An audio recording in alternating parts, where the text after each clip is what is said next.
안녕하세요. 저는 초등학생 아들을 둔 40대 여성 사연자입니다. 어쩌다 이런 곳이 있다는 걸 알게 되고 다른 분들의 사연을 듣다 보니 저도 곧바로 사연을 보내야겠다 싶었어요. 제 사연은 남들에게 절대 할 수 없는 얘기라서 꼭 익명이 필요했거든요.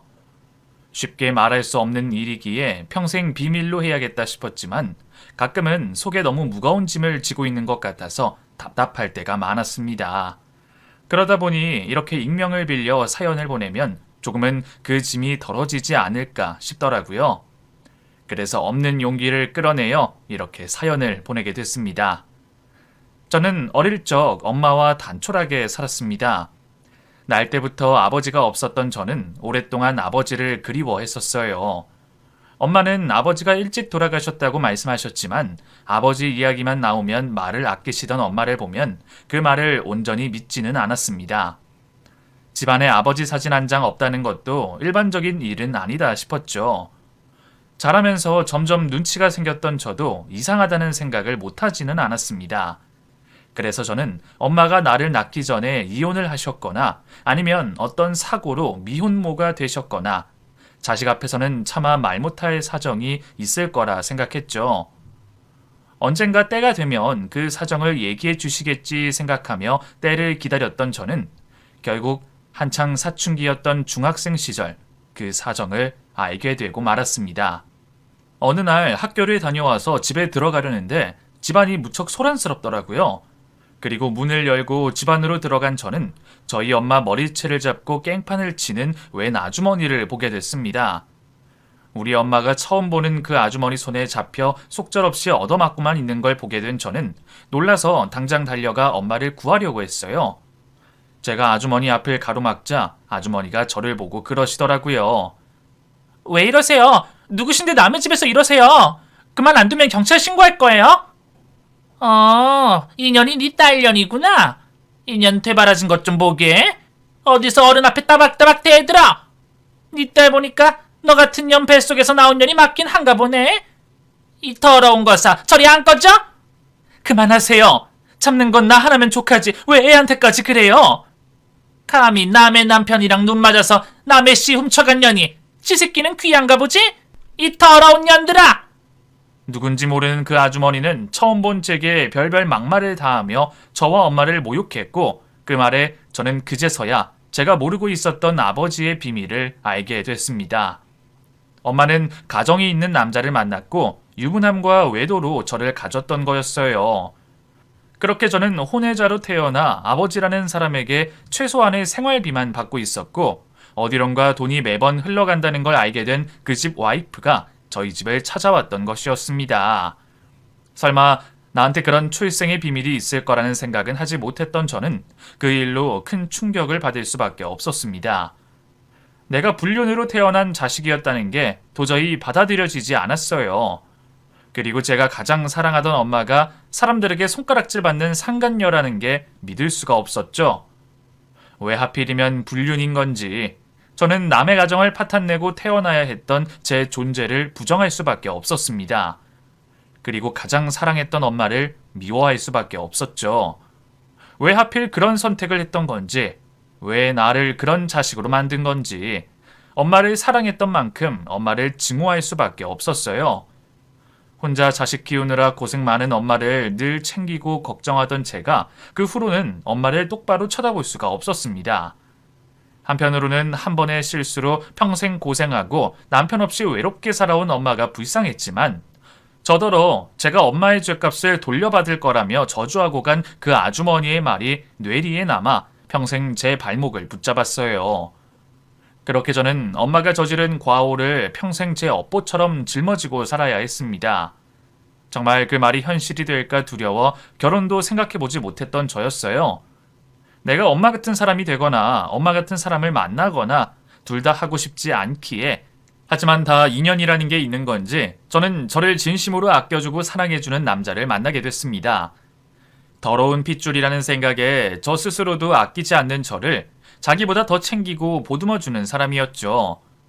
그래서 저는 이런 사람이라면 평생 믿고 살 수 있을 거라는 생각에 결혼을 결심하게 됐습니다. 그렇게 어렵게 가정을 꾸린 저는 결혼 후 하루빨리 아이를 가지고 싶었어요. 다정한 남편의 귀여운 아이까지 있으면 제가 늘 부러워하고 바라던 행복한 가정의 모습을 완성할 수 있을 것 같았거든요. 혼외자로 고통받고 살았던 제 인생에 늦게나마 보상을 받고 싶었던 저는 하루빨리 아이가 찾아오기를 기다렸습니다. 하지만 저희는 오랫동안 좋은 소식을 듣지 못했어요. 어쩌면 정말 그 아주머니가 저주라도 한 건지 저는 임신이 어려웠죠. 갖은 노력을 하고 별별 짓을 해봐도 아이는 찾아와 주지 않았고 몇 년을 고생하던 저는 점점 지쳐만 갈 뿐이었습니다. 몇 년 동안 같은 일로 스트레스를 받다 보니 저는 점점 더 예민해질 수밖에 없었어요. 몇 년째 손주 소식이 없자 시어머니는 당연히 저를 나무라셨고 저와 시어머니 관계는 더 멀어질 수밖에 없었죠. 남편은 제 편을 들어주고 저를 챙겨주기 바쁜데도 저는 모든 게 야속하더라고요. 대체 뭐가 문제인지도 모른 채 아이를 갖지 못했던 저는 저도 모르게 남편에게 짜증을 내며 스트레스를 풀기도 했습니다. 그렇게 8년이라는 시간을 겨우 버텨가던 저는 너무 이른 나이에 친정엄마의 죽음까지 겪어야 했어요. 소원한 사이였지만 막상 엄마가 돌아가시니 견디기 힘들더라고요. 계속된 안 좋은 일에 저는 더 이상 버틸 수가 없었습니다. 우울증인지 히스테리인지 저는 더 예민해지고 남편을 더 힘들게 만들었어요. 지난 10년간 남편도 그런 저를 견디고 참느라 참 많이 고생이었을 거라 생각했습니다. 저도 마음으로는 알고 있는데도 행동은 그렇지 못했죠. 그리고 그게 결국 남편을 벼랑으로 밀어버렸던 건지 처음에는 눈물까지 흘리며 저를 걱정하던 남편이 어느 순간부터는 견디기 힘든 듯 전과 달라지는 게 보이는 것 같았습니다. 그렇게 저는 남편과 더 소원해졌고 남편은 어느 순간부터 겉도는 것처럼 보였죠. 그리고 한참 나중에서야 남편에게 이상한 낌새를 느끼게 된 저는 남편에게 다른 여자가 있었다는 걸 알게 됐어요. 그 사실에 저는 너무 큰 배신감을 느꼈습니다. 어느 상황에서도 끝까지 나만 사랑할 것 같았던 남편이 나 말고 다른 여자를 만났다는 게 믿어지지도 않았어요. 그것도 내가 임신 문제로 고통받고 있는 동안 자기는 밖에서 행복을 찾았다는 게 여자로서 정말 비참하고 괴로운 일이었습니다. 한번 배신당한 남편을 평생 의심하면서 살 수 없다는 생각에 당연히 이혼을 결심했지만 남편은 실수였다며 제게 용서를 구했어요. 여보, 제발 한 번만 용서해줘. 정말 실수였어. 나 당신 잃고 싶지 않아. 그때는 나도 너무 힘들었고 모르겠어. 나도 제정신 아니었어. 그러니까 제발 나 좀 용서해줘. 응? 저는 남편에게 아무 말도 하지 못했습니다. 계속 만날 생각은 없었다.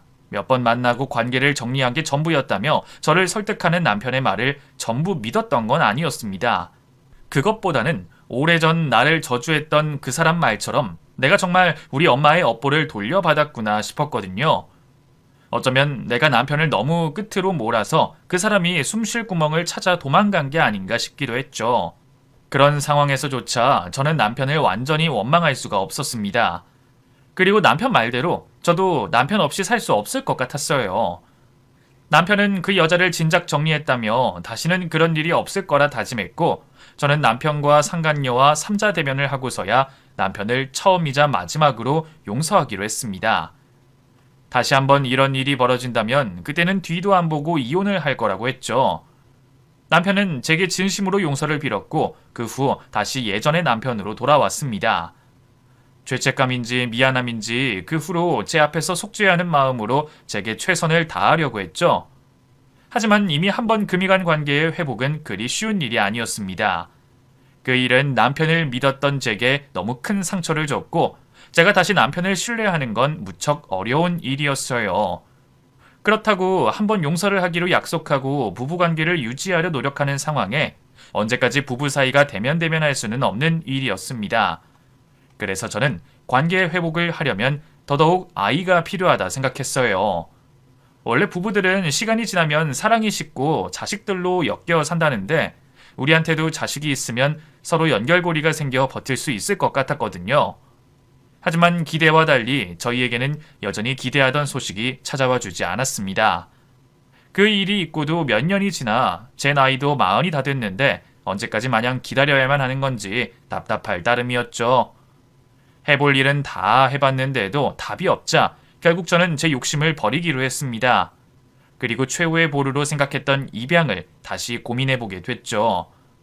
물론 입양이 쉽게 결정할 만한 일도 아니고 남의 자식 키우는 게 쉬운 일이 아니라는 것도 잘 알고는 있었습니다. 처음 입양 고민을 했을 때부터 충분히 많이 걱정하고 고민했던 일이었죠. 그래도 제가 자식을 보기 위해서는 결국 그 방법밖에 없겠더라고요.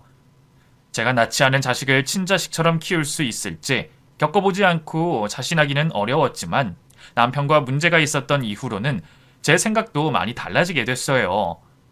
바람난 남편도 눈 감아준 내가 밖에서 얻어온 자식 하나 내 새끼로 못 품을 것도 없을 것 같았거든요. 그리고 무엇보다 그렇게라도 자식이 갖고 싶었던 거죠. 자식 낳을 수 있는 사람들도 입양해서 남의 자식 잘만 키우는데 더 이상 욕심낼 수 없는 제가 그 사람들보다 걱정이 더할 리는 없을 거라 생각했습니다. 무엇보다 남편과의 관계 회복을 위해서라도 저는 자식을 보고 안정적인 가정을 꾸리고 싶었어요. 결국 저와 남편은 다시 입양 얘기를 꺼내게 됐습니다. 여보, 우리 그냥 입양할까? 입양? 당신 진심이야? 전에는 고민된다면서 그냥 포기하는 것 같더니 갑자기 왜 마음이 바뀌었어? 갑자기는 아니지. 우리도 늘 그 생각을 염두하고는 있었잖아. 그냥 어떻게든 임신을 기다렸던 거지. 근데 이제 더 희망을 가지기 힘들 것 같아. 내 나이도 있고. 이 나이에 갑자기 안 되던 임신이 된다는 거 불가능이라는 거 당신도 알잖아. 병원에서도 포기하듯이 말하는데 우리가 뭐 잘났다고 하염없이 기적을 바라고 있겠어. 나도 이제 더 미련 없이 그만 힘들고 싶어. 나는 자식 없어도 괜찮아.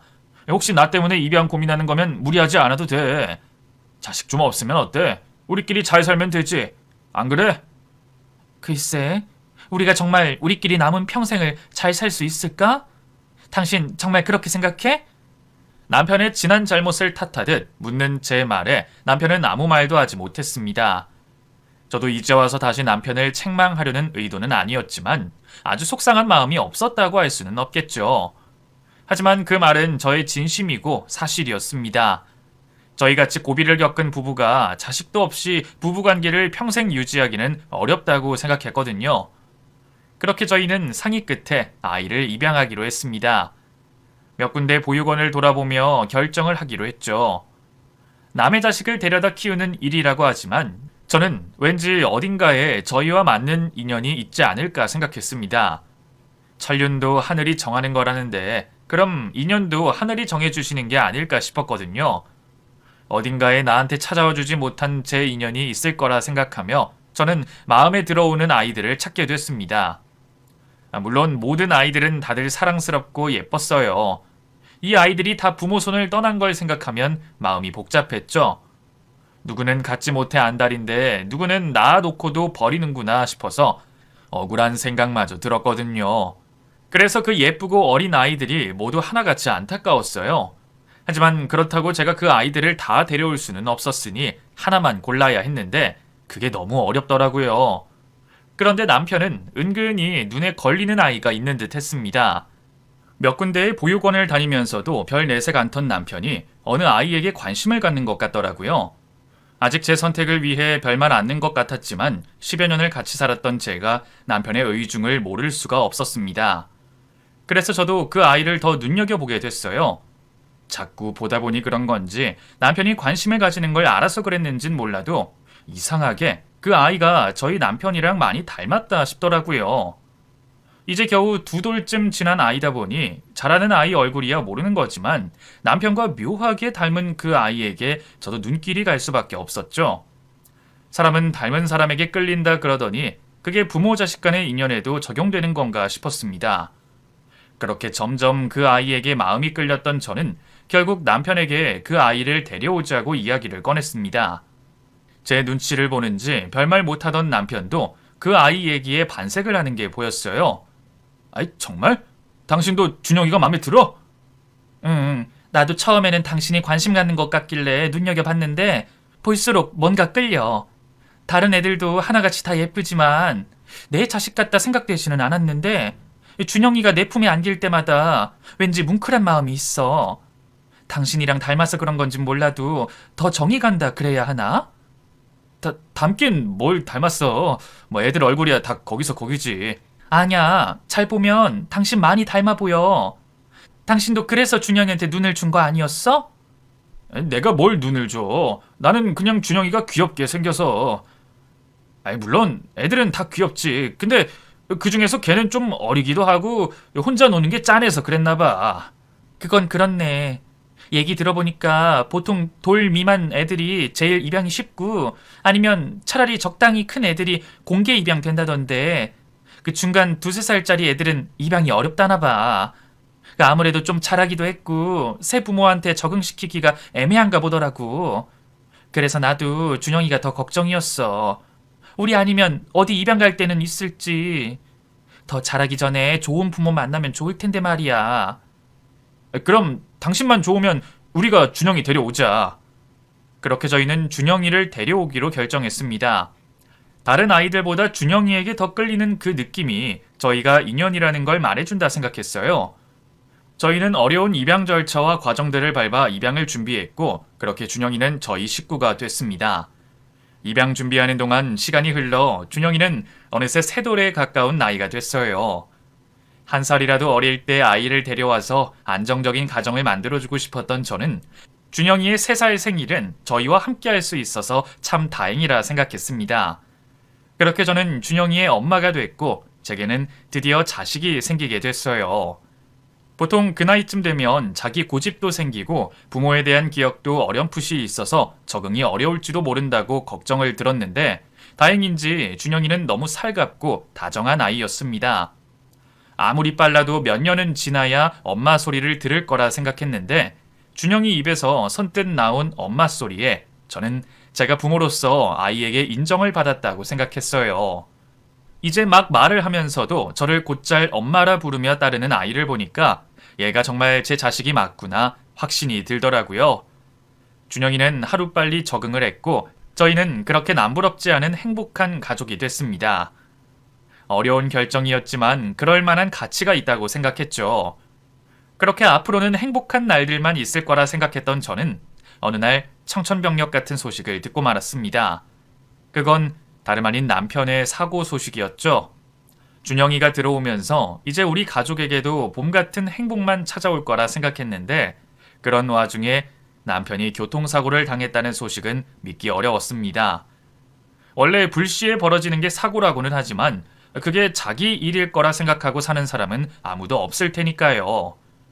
급히 병원에 달려간 저는 수술방에 들어가 있는 남편을 마주하게 됐습니다. 그리고 그날 남편은 10몇 시간이 넘는 수술 끝에도 결국 의식을 찾지 못했어요. 그 순간 저는 남편을 전부 용서할 테니 남편이 제발 살아오기만을 기도했습니다. 하지만 남편은 결국 저와 어린 자식을 두고 세상을 떠났습니다. 아이를 입양하고 반년 만에 벌어진 남편의 죽음에 저는 할 말을 잃었어요. 이제 막 저희를 부모로 받아들이며 적응한 아이에게 아빠의 죽음을 뭐라고 알려줘야 할지 막막하더라고요. 그나마 다행인 건 아이가 어리다는 거였습니다. 3살짜리 아이에게 그런 말을 할 수도 이해를 시킬 수도 없다는 게 감사할 따름이었습니다. 하지만 저는 남편의 죽음을 받아들여야만 했습니다. 이제 나 혼자 준영이를 키워야 한다는 걸 하루빨리 받아들이는 게 아이와 저를 위하는 길이었으니까요. 덕분에 저는 남편을 떠나보낸 불쌍한 과부 노릇도 길게 할 수 없었어요. 이제 남은 평생 혼자 자식을 키우며 살아야 하는 저는 쉴 틈이 없었습니다. 외벌이를 자처해준 남편 덕분에 아이와 긴 시간 같이 하려던 제 계획은 틀어졌죠. 당장 먹고 살기 위해서라도 저는 다시 일을 해야 했고 이제 겨우 안정을 찾아가는 아이를 어린이집에 떼어 놓아야만 했습니다. 속이 상했지만 그게 산 길이었죠. 앞으로 나 혼자 평생 벌어서 아이를 잘 키울 수 있을지 현실적인 고민들에 막막하기만 했습니다. 저 혼자 벌어서 대충 먹고 살 수는 있다고 해도 아이에게 해주고 싶은 걸 다 해줄 자신은 없었거든요. 어렵게 남의 자식 데려와 키우게 된 마당에 아이를 돈 때문에 고생시키고 싶진 않았기에 저는 더욱더 열심히 살 수밖에 없었어요. 그러던 어느 날 저희 집으로 웬 퀵서비스 택배 하나가 도착했습니다.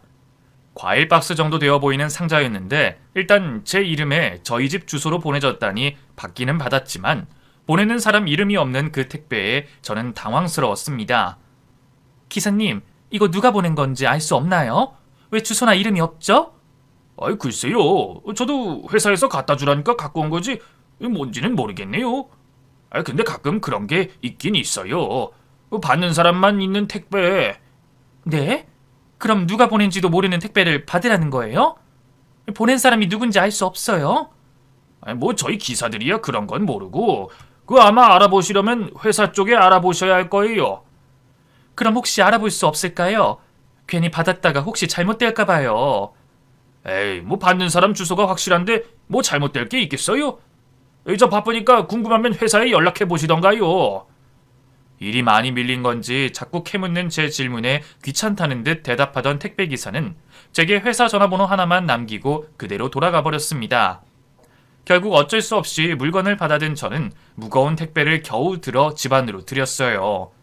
그리고 고민 끝에 제 앞으로 도착한 택배를 확인하게 됐습니다.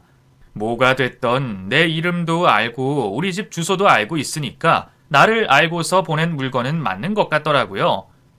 안을 열어보면 뭐라도 알겠지 싶었던 저는 평소처럼 칼을 들고 와 박스를 열었습니다. 그리고 내용물을 확인한 저는 너무 놀라 제 눈을 믿을 수가 없었죠. 박스 안에 들어있던 것은 다름 아닌 돈이었습니다.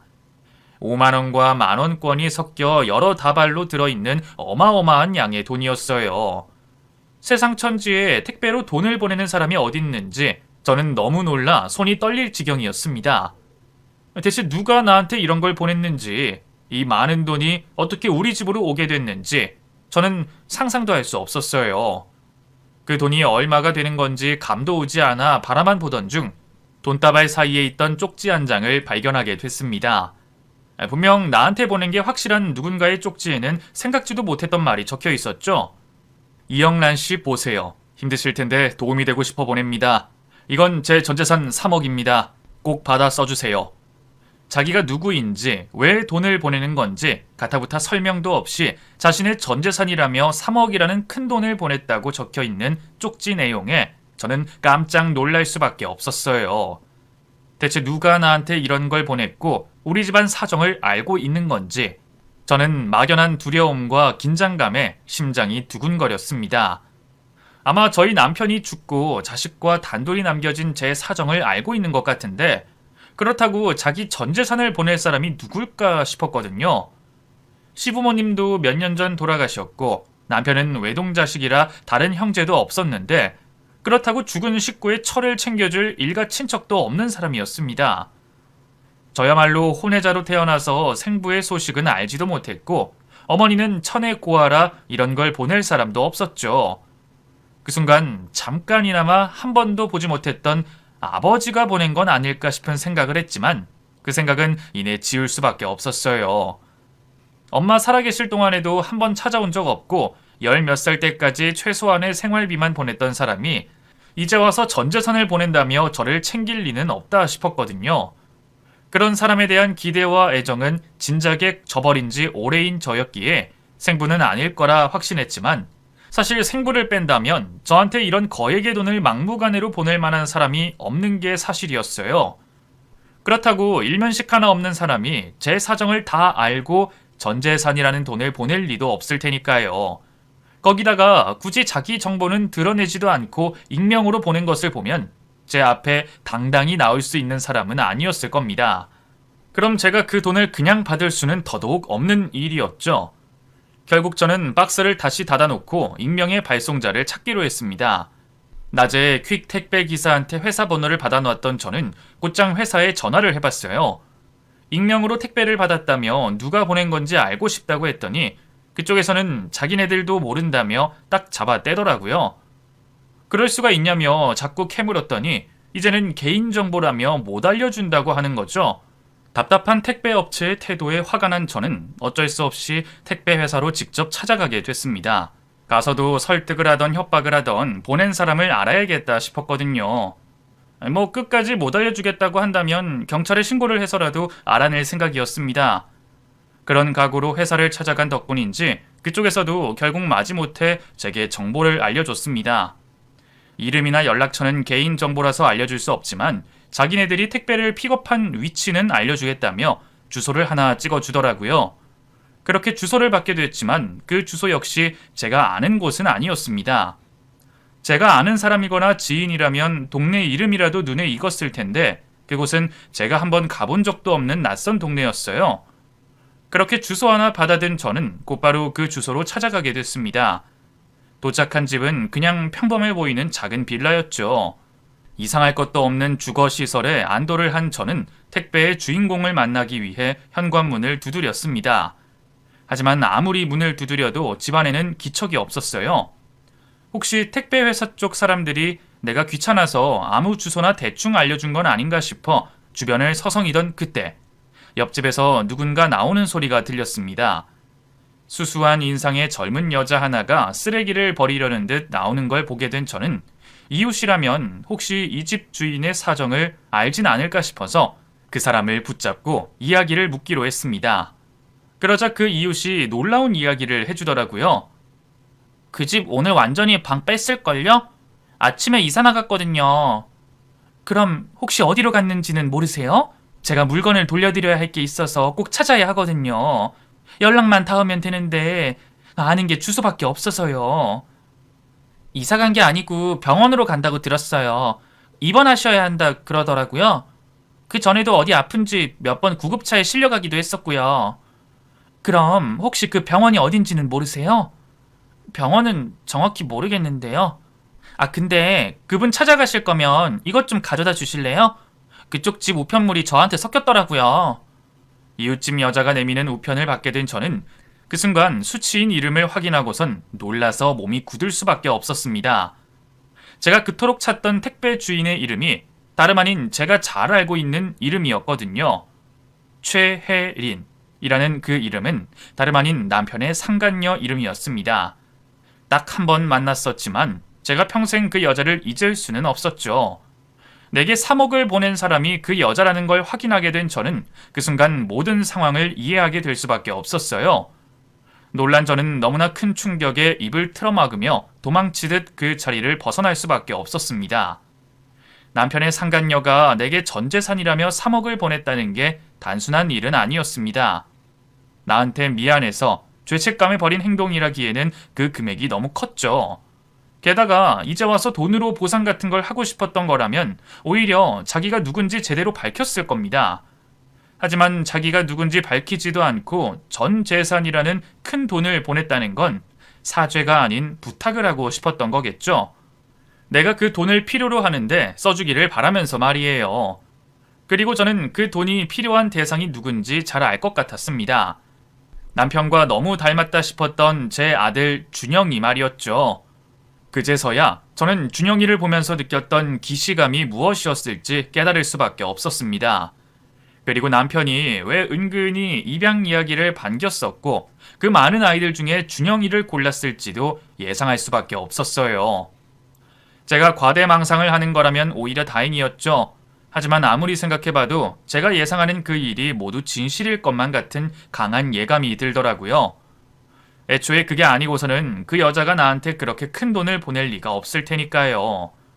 충격과 혼란스러움에 도망치듯 집으로 돌아온 저는 어린이집에서 돌아온 준영이를 재우고 한참 고민할 수밖에 없었습니다. 그냥 저의 의심뿐일지 모르겠지만 준영이의 얼굴을 볼수록 이제는 그 여자 얼굴이 떠오를 지경이었어요. 아니기를 정말 바랬지만 확인하지 않고는 알 방법도 없었죠. 그냥 묻어야 하나 모른 척 해야 하나 별별 고민을 하던 저는 결국 고민 끝에 그 여자 앞으로 날아왔다는 우편물을 다시 들여다보게 됐습니다. 별것 없는 찌라시 우편물들 사이로 카드사에서 날라온 명스서를 보게 된 저는 어쩔 수 없이 남의 우편물을 뜯어보게 됐습니다. 방까지 빼버린 여자를 찾으려면 조금이라도 단서가 있어야 할 테니 다른 선택이 없었어요. 그렇게 저는 어떤 병원에서 결제된 카드 내역을 확인하게 됐습니다. 이웃집 여자가 했던 말처럼 그 상간녀가 어디 아프기는 아팠던 모양이더라고요. 카드 내역에서 병원 이름을 확인한 저는 다음날 곧장 그 병원을 찾아가게 됐습니다. 그리고 결국 병원에서 그 여자의 입원실을 알아낼 수 있었죠. 하지만 막상 그 여자를 만날 자신이 없었어요. 바람난 남편까지 감싸며 입양했던 아이였는데 이제는 내 자식이라 생각하던 준영이가 사실은 남편과 상간녀의 자식이었고 내 남편이 그걸 뻔히 알고서 나를 속였다는 걸 받아들일 수는 없으니까요. 하지만 어떻게든 확인해야 했던 저는 굳은 결심을 내리기로 했고 도저히 떨어지지 않는 발을 떼어 병실 문을 열었습니다. 그리고 그곳에서 많이 달라져 있는 상간녀의 모습을 보게 됐죠. 다행인 건진 몰라도 그 여자 역시 제 얼굴을 잊지는 않았던 모양입니다. 나를 한눈에 알아본 그 여자 눈에 당황스러움이 가득했거든요. 여긴 어떻게... 그럼 누가 그런 걸 보내면 알아보지도 않고 덥석 받을 줄 알았어요? 아니면 이사까지 가버렸으니 내가 못 알아낼 거라 생각했나? 죄송해요. 그런 게 아니라 저는 그저 도움이 좀 되고 싶어서 그랬습니다. 그런 핑계 듣고 싶어서 온 거 아니에요. 내가 바보도 아니고 당신이 왜 나한테 그런 돈을 보냈을지 대충 짐작되니까. 준영이 생모가 당신이었어? 단도직입적인 저의 물음에 그 여자는 죄인처럼 처참한 표정으로 아무 말도 하지 못했습니다. 침묵이 긍정이라는 것을 아는 저는 결국 마주하고만 진실에 숨을 삼킬 수밖에 없었죠. 머리로는 이미 알고 있었지만 차라리 아니기를 바랬는데 결국 이변은 없었습니다. 저는 분노와 당혹스러움과 슬픔에 도대체 무슨 말을 해야 할지 모를 지경이었어요. 나를 끝까지 기만하냐고 따져 물어야 맞는데도 파리한 그 여자한테 도저히 소리를 지를 수가 없겠더라고요. 무슨 상황인지 말이나 들어보죠. 대체 뭐예요? 병원에 입원까지 하고 꼴도 말이 아닌 것 같은데 나한테 전 재산 맡긴 건 무슨 의미죠? 양육비라는 건가요? 예상하셨겠지만 저 얼마 안 남았어요. 사실 보낸 그 돈 제 목숨값이에요. 제가 그런 큰 돈이 당장 있을 리도 없고 살던 집은 월세거든요. 근데 운이 좋게도 제 앞으로 보험금이 나온다고 하더라고요. 그게 3억 정도 되는데 그 돈을 아는 지인이 먼저 빌려주기로 했어요. 내가 죽으면 대신 보험금을 수령하기로 하고요. 그래서 돈부터 먼저 보낸 거예요. 내 목숨값으로 준영이랑 영란 씨한테 도움되고 싶어서. 그럼 처음부터 준영이 우리 집에 보낼 생각이었던 거예요? 내 남편이랑 둘이 짜고? 믿으실지 모르겠지만 그건 아니었어요. 준영이 태어난 거 그 사람은 처음에 몰랐어요. 나 혼자 내 호적에 올려서 낳고 평생 제가 키우려고 그랬어요. 그런데 병을 알게 되고 매일 병원 다니면서 제가 아이를 챙길 수가 없었어요. 언제 죽을지도 모르는 시한부 인생인데 제가 아이를 데리고 있을 수는 없잖아요. 그 사이 방치하느니 보육원에 보내는 게 맞다 생각했죠. 물론 그 전에 아이 아빠한테 말을 하긴 했었어요. 당신 몰래 애를 낳았는데 혹시 데려가 줄 수 있냐고. 그래서 내 남편이 뭐라 그랬어요? 데려가겠다고? 아니요. 왜 자기 허락도 없이 애를 낳았냐고 화를 내면서 안 된다 하더라고요. 그때 나랑 있었던 일은 철저하게 실수였고 와이프한테 더 상처 줄 수는 없다고. 대신 양육비를 보내겠다고 하길래 그냥 됐다 그랬어요. 그리고 결국 아이는 보육원에 보내게 됐죠. 근데 나중에 그 사람도 그 일을 알게 됐던 모양이더라고요. 내 사정도 알게 됐고요. 그 사람이 작정하고 영란 씨를 속인 건진 어쩐진 모르겠지만 저도 준영이가 그 집에 입양된 것 보고 깜짝 놀랐어요. 솔직히 영란 씨한테 미안하지만 아이를 위하면 다행이라 생각했어요. 너무 솔직하게 말하는 건 아닌가 싶을 정도로 노골적인 진심에 저는 기가 막혔습니다. 나한테 못할 짓이라는 걸 알면서도 아이를 위해 묵인했다는 여자나 나를 생각한다고 하면서도 입양하자는 내 말에 은근슬쩍 자기 핏줄을 데려온 남편이나 다들 참 자기 생각밖에 못하는구나 싶더라고요. 그런 게 부모 마음인진 모르겠지만 아무것도 모르고 뒤통수를 맞은 저는 속에서 천불이 날 지경이었습니다. 그런 줄도 모르고 아이가 남편을 닮았다며 내심 다행이라 생각한 제가 바보 천치 같았어요. 할 수만 있다면 죽은 남편을 데려와 뺨이라도 때리고 싶었죠. 잘못한 거 잘 알고 있습니다. 천벌 받을 거라 생각해요. 어쩌면 아이 아빠나 저나 지금 천벌을 받고 있는 건지도 모르죠. 그 사람도 갑작스러운 사고로 떠나버렸고 저도 이제 곧 꺼질 목숨이니까요. 근데 아이는 잘못이 없잖아요. 그리고 영란 씨도 죄가 없죠. 그래서 제가 속죄를 할 수 있는 길은 그것밖에 없을 거라 생각했어요. 보상이라고 해야 하는지 지원이라고 해야 하는지는 모르겠지만 뭐라도 도움이 되고 싶었거든요. 그렇다고 사죄받을 생각도 아니었습니다. 그냥 제가 끝까지 모른 척하고 아무것도 안 하기에는 미안해서 그랬어요. 그 여자는 제 앞에 무릎을 꿇고 사죄를 하며 눈물을 펑펑 흘리고 있었습니다. 사람을 가지고 놀아놓고 미안하다는 생각은 든다는 게 참 이상하다 싶었어요. 그럼 애초에 그런 짓을 벌이지 않았으면 될 걸 어쩌다 이런 파국을 만들었나 한탄만 나오더라고요. 아무리 실수였다고 하나 두 사람이 제게 씻을 수 없는 상처를 준 건 사실이었습니다. 그리고 그 후 일이 어떻게 꼬였던 한번 발등 찍힌 제게 또다시 그런 짓을 했던 거잖아요. 그러니 당연히 화가 나고 그 여자를 찢어 죽여도 시원치 않을 것 같은데도 이상하게 저는 왠지 모를 연민도 들었습니다. 아픈 몸으로 제 앞에 무릎 꿇고 있는 그 여자 모습에서 오래전 저희 엄마의 모습이 겹쳐 보였거든요. 남자 하나 잘못 만나서 상간녀로 낙인 찍히고 생겨버린 자식을 외면하지 못해 평생 미혼모에 혼의 자식 낳은 더러운 여자로 살아야 했던 저희 엄마가 그 여자와 참 많이 닮아 보였어요. 그걸 동정이라 해야 할지 연민이라 해야 할지 모르겠지만 이제 와서 그 여자만을 비난하기에도 조금은 미안했죠. 제일 큰 잘못이라면 결혼한 몸으로 다른 여자를 만난 제 남편일 텐데 이제 와서 제가 죽은 남편을 살려서 탓하고 욕할 수도 없었으니 말이에요. 그 여자만 탓하기에는 조금 불공평하지 않나 싶은 생각이 들었던 저는 더 이상 그 여자를 욕할 마음도 기력도 없었습니다. 죽음을 앞두고 있는 여자를 죽이겠다고 복수를 할 수도 없고 저는 완전히 손발이 다 묶인 상황이었으니까요. 그냥 이 상황을 어떻게 받아들여야 할까 그게 제일 걱정이었죠. 하지만 그런 고민에 대한 결정은 생각보다 쉬운 일이었습니다. 이제 모든 걸 알게 됐으니 준영이를 다시 보내야 하나 하는 생각을 했더니 결론이 쉽게 나더라고요. 저는 무슨 일이 있어도 준영이를, 제 아들을 포기할 수가 없었습니다. 자식을 위해 모든 일을 할 수 있는 게 부모라고 하는데 준영이가 제가 배 아파 낳은 자식이 아니어도 제게는 자식이었고 그럼 저도 자식을 위해서는 무슨 일이든 감수할 수 있는 엄마였어요. 그러니 준영이의 출생의 비밀을 알게 되고 그게 제게 치부가 되고 상처가 되더라도 저는 아이를 위해 제 상처를 묻어야만 했습니다. 그리고 그게 저를 살릴 마지막 길이라는 걸 저는 알고 있었어요. 준영이마저 없으면 제 인생은 정말 암담할 테니 말입니다. 그렇게 저는 마음의 결정을 내렸고 그 여자의 바람대로 아이 생모의 목숨값을 받기로 했습니다. 혹시나 내가 그 돈을 받아서 당신을 용서하거나 이해한다고 생각하지 말아요. 당신이 실수로 그랬던 나한테 미안하던 말던 상관없고 그냥 우리 준영이를 위한 선택이니까 그 돈은 당신이 바라는 대로 준영이를 위해서 쓸 겁니다. 아이가 자기가 부모한테 버려진 게 아니라 사랑받고 걱정받고 있었다는 건 알아야 하니까요. 그리고 그 돈으로 준영이는 내 자식으로 잘 키울 거예요. 당신 대신 잘 키운다 그런 소리는 안 할 거예요. 당신이 그 애를 포기한 순간부터 준영이는 내 자식이었으니까. 자기 자식 목숨 바쳐 키우는 게 부모의 당연한 도리니까요. 그렇게 말을 한 저는 병실을 나와 아이에게 달려갔습니다. 그리고 영문 모른 채 저를 반기는 아이를 꼭 끌어안으며 제 다짐을 다시 한번 견고하게 했죠.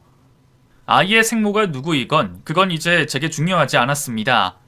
어쩌다 알고 싶지 않은 진실을 알게 됐지만 준영이를 위해서는 생모가 누군지 아는 게 다행인 일이다 싶었어요. 혹시 나중에 아이가 생모에 대해 궁금해한다면 제가 무슨 말이라도 해줄 수 있을 테니까요. 그렇게 저는 아이만 생각하기로 하며 제 인생을 건 결정을 내렸습니다. 그리고 얼마 뒤 저는 준영이의 생모가 죽었다는 소식을 듣게 됐죠. 오가는 사람도 별로 없이 단촐한 장례식 분위기 속에 저는 아이를 데리고 여자의 마지막을 지켜보게 됐습니다. 그 여자가 불쌍하거나 안타까워서 갔다기보다는 아이의 생모를 위한 저의 마지막 배려라고 생각했어요. 어쨌건 마지막까지 아이를 걱정하며 자기 목숨값을 내 손에 맡긴 여자니까 그 정도는 해주는 게 좋겠다 싶었거든요. 아직 어린 준영이는 그 여자가 누구인지 장례식이 뭔지도 모르겠지만 저는 그렇게 아이에게 엄마와 완전히 이별할 수 있게 해주고 싶었습니다. 그리고 저도 그 자리에서 준영이와 단 둘이 새 출발을 결심하게 됐죠. 이제 준영이에게는 오로지 저만 남았고 저 역시 준영이가 전부가 됐습니다. 아이 생모는 죽는 그 순간까지 아이 걱정을 했을지 모르겠지만 저는 그런 걱정이 무색하도록 아이를 잘 기를 생각이었어요. 그래서 핏줄보다 인연이 더 중요하다는 걸 제가 꼭 보여주고 싶거든요. 그렇게 저는 지금도 여전히 제 아들을 무엇보다 소중히 생각하며 잘 키워내고 있습니다. 아직 어린 이 아이가 언제 다 자라서 제 품을 떠나게 될진 모르겠지만 그날이 오는 순간까지 저는 제가 할 수 있는 최선을 다하며 아이를 잘 기를 겁니다. 감사합니다.